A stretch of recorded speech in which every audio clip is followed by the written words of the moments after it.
नमस्कार दोस्तों। आज की ये खबर नहीं बल्कि करोड़ों पेंशन धारकों के संघर्ष की सबसे बड़ी जीत है। आप क्या तैयारी कर रहे हैं? क्योंकि 26 जनवरी 2026 को भारत के गणतंत्र दिवस पर सिर्फ झंडे फहराने के लिए नहीं बल्कि आपके बैंक खाते में खुशियों की बारिश के लिए याद रखा जाएगा।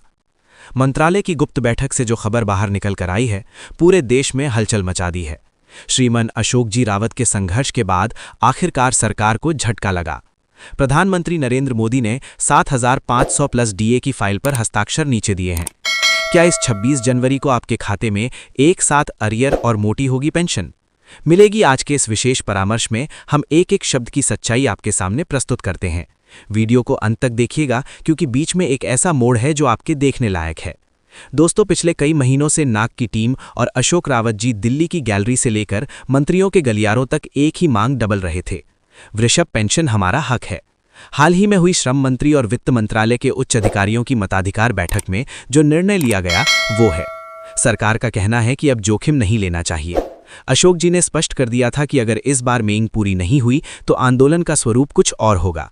इसी दबाव का नतीजा है कि मिनिमम पेंशन 7,500 भारतीय नेपाली रुपया प्लस महंगाई भत्ता डीएच के प्रस्ताव को हरी झंडी मिल गई है। अब बात करते हैं उस सबसे बड़ी अपडेट की जिसका आप सबको इंतजार है। प्रधानमंत्री नरेंद्र मोदी 26 जनवरी के अपने संबोधन में एक ऐतिहासिक घोषणा करने जा रहे हैं। खबर है कि पीएमओ ने EPS 95 न्यूज़ के प्रस्ताव को मंजूरी दे दी है। ये सिर्फ एक आश्वासन नहीं है बल्कि मोदी की गारंटी के रूप में सामने आ रहा है। 7,500 भारतीय नेपाली रुपया की बेसिक पेंशन और उसके साथ लागू होने वाला डीए, ये दोनों एक साथ लागू होंगे। यानी अब पेंशन धारकों को 1,000 भारतीय नेपाली रुपया या 2,000 भारतीय नेपाली रुपया की मामूली रकम के लिए मोहताज नहीं होना पड़ेगा। 26 जनवरी को लाल किले की प्राचीर से जब तिरंगा लहराएगा तो उसी दिन बटन दबाकर देश के लाखों बुजुर्गों के खातों में ये राशि ट्रांसफर करने की योजना है। अब ध्यान से सुनिए, चर्चा ये भी है कि पिछले महीनों का बकाया अरियर्स भी इसी किश्त के साथ जोड़ा जा सकता है। अगर ऐसा हुआ तो 26 जनवरी को आपके बैंक अकाउंट में आने वाली रकम आपकी उम्मीद से कहीं ज्यादा होगी। लेकिन यहाँ एक पेच है। क्या वित्त मंत्रालय ने इस भारी भरकम बजट को पूरी तरह रिलीज कर दिया है? क्या EPFO के सॉफ्टवेयर इस बाबे बदलाव के लिए तैयार हैं? अशोक रावत जी ने कहा है कि जब तक आधिकारिक नोटिफिकेशन सर्कुलर उनके हाथ में नहीं आता वे चैन से नहीं बैठेंगे। मगर अपडेट यही है कि 26 जनवरी को होने वाला ऐलान पेंशन के इतिहास का सबसे बड़ा मोड़ साबित होने वाला है। पेंशनर्स की आंखों में जो आंसू थे अब वो मुस्कान में बदलने वाले हैं। तो भाइयों और बहनों, अपने बैंक पासबुक तैयार रखिए और 26 जनवरी का इंतजार कीजिए। श्रीमान अशोक रावत की मेहनत रंग ला रही है। जैसे ही आधिकारिक चिट्ठी जारी होगी, दोस्तों, अब हम उस रहस्यमय बैठक के भीतर की बात करते हैं जिसने इस पूरे घटनाक्रम को जन्म दिया। सूत्रों के हवाले से खबर है कि पिछले बुधवार को शाम 6 बजे एक ऐसी मीटिंग हुई जिसमें वित्त मंत्री, श्रम मंत्री और नाग के प्रतिनिधियों के बीच तीखी बहस हुई। मुद्दा सिर्फ एक था, क्या 1,000 भारतीय नेपाली रुपया में बुढ़ापा कट सकता है? अशोक रावत जी ने मेज पर आंखें रखते हुए कहा कि आज के दौर में एक सिलेंडर की कीमत और दवाइयों का खर्च ही 3,000 के पार चला जाता है। इसी दबाव का नतीजा था कि सरकार को अपने पुराने रुख को बदलना पड़ा। मंत्रालय के गलियारों में चर्चा है कि प्रधानमंत्री ने खुद इस मामले में दखल दिया है। उन्होंने स्पष्ट निर्देश दिए हैं कि 2026 के गणतंत्र दिवस से पहले देश के बुजुर्गों को सम्मान की भेंट मिलनी चाहिए। चलिए अब उस गणित को समझते हैं जिसे लेकर अक्सर लोग भ्रमित रहते हैं। 7,500 जोड़ डीए का मतलब आखिर आपकी जेब के लिए क्या है? बेसिक पेंशन 7,500 ये न्यूनतम फिक्स कर दी जाएगी। डीए महंगाई भत्ता, यदि सरकार इसे 20% या 30% पर भी सेट करती है तो ये राशि 10,500 से 20,000 के बीच होगी। कुल प्राप्ति यानी हर महीने आपके खाते में 90 से 1,10,000 के बीच की राशि आएगी। लेकिन सबसे बड़ा सस्पेंस है मेडिकल अलाउंसेस।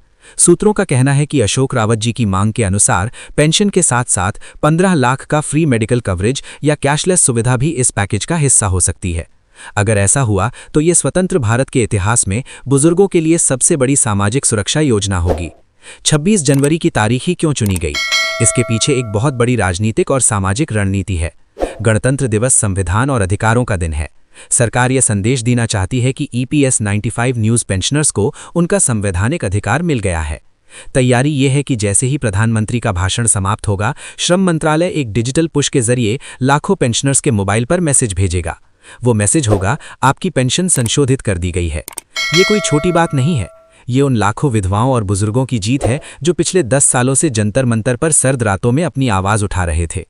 अशोक रावत जी ने अपने हालिया संबोधन में एक बहुत गहरी बात कही थी। उन्होंने कहा था, हक मांगा नहीं जाता, छीना जाता है। आज उनकी वो बात सच साबित होती दिख रही है। उन्होंने स्पष्ट किया है कि जब तक बैंक में पैसा नहीं गिरता तब तक हमें ढिलाई नहीं बरतनी है। सरकार ने भले ही संकेत दे दिए हों, लेकिन हमें 26 जनवरी तक अपनी एकजुटता बनाए रखनी है। ये जीत केवल उनकी नहीं बल्कि उन लाखों पेंशनर्स की है जिन्होंने एक शून्य की पेंशन में भी अपना स्वाभिमान नहीं खोया। लेकिन रुकिए, क्या सब कुछ इतना आसान होगा? क्या ईपीएफओ का भारी भरकम फंड कॉर्पस इस अतिरिक्त बोझ को उठा पाएगा? कुछ अर्थशास्त्रियों का मानना है कि इससे सरकारी खजाने पर 25,000 करोड़ का अतिरिक्त भार पड़ेगा। यही वह सस्पेंस है जो आने वाले दिनों में खुलने वाला है। क्या वित्त मंत्रालय अंतिम समय पर कोई कटौती करेगा या फिर मोदी सरकार इस बार आर पार के मूड में है?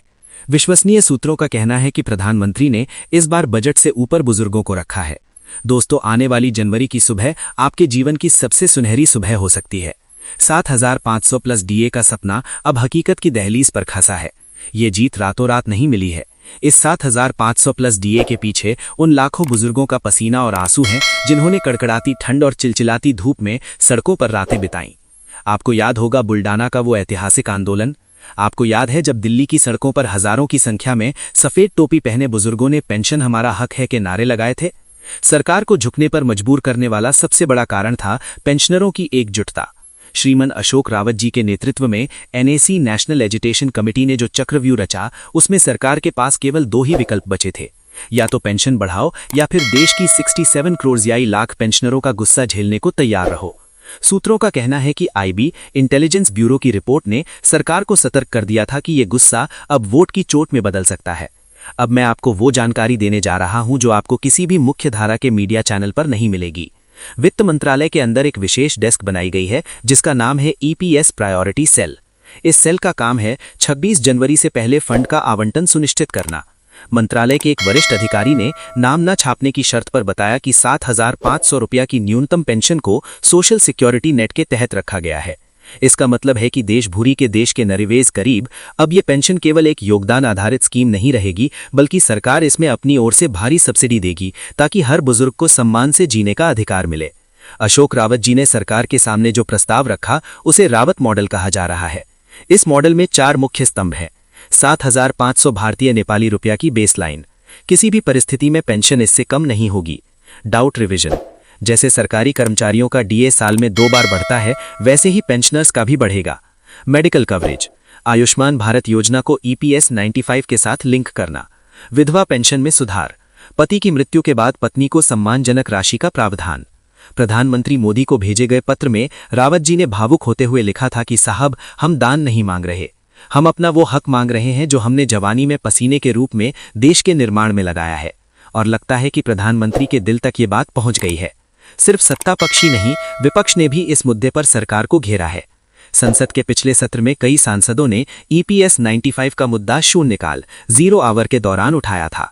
विपक्ष का यह दबाव सरकार के लिए करो या मरो की स्थिति बन गया था। राजनीतिक विशेषज्ञों का मानना है कि 26 जनवरी का दिन इसलिए चुना गया क्योंकि इसके तुरंत बाद कई राज्यों के चुनाव और महत्वपूर्ण राजनीतिक घटनाएं घटी थीं। सरकार चाहती है कि इस घोषणा के जरिए वो देश के लाखों परिवारों को अपना मुरीद बना ले। 7,500 रुपया डीए का मास्टर स्ट्रोक स्कोप्स के सभी कैलकुलेशंस को धराशायी कर सकता है। जरा सोचिए उस बुजुर्ग के बारे में जिसे महीने के लिए सिर्फ 1,172 रुपये मिलते हैं। 1,172 रुपये में 1 महीने का राशन मिल सकता है। इस नोट में बिजली का बिल कैसे भरा जा सकता है? महाराष्ट्र के एक पेंशनर विट्ठल राव कहते हैं, मुझे अपनी पोती के लिए चॉकलेट का समय भी बताएं। यूपी के रामचरण जी का कहना है कि स्टूडियो का 3 गुना पेंशन बिल है। ये कहानियां प्रधानमंत्री कार्यालय तक पहुंचाई गई हैं। इसका कारण यह है कि इस बार का बड़ा मित्र परिवार की खिरारी जार की तरह जार की अपडेट केवल आंकड़ों का खेल नहीं है, बल्कि ये विशाल वृद्धाश्रम कक्ष की पूर्ण स्थापना है। दोस्तों, इंडस्ट्रीज के पीछे क्या चल रहा है? 26 जनवरी की तारीख करीब है, लेकिन क्या ईपीएफओ का सिस्टम 3 बड़े बदलावों के लिए तैयार है?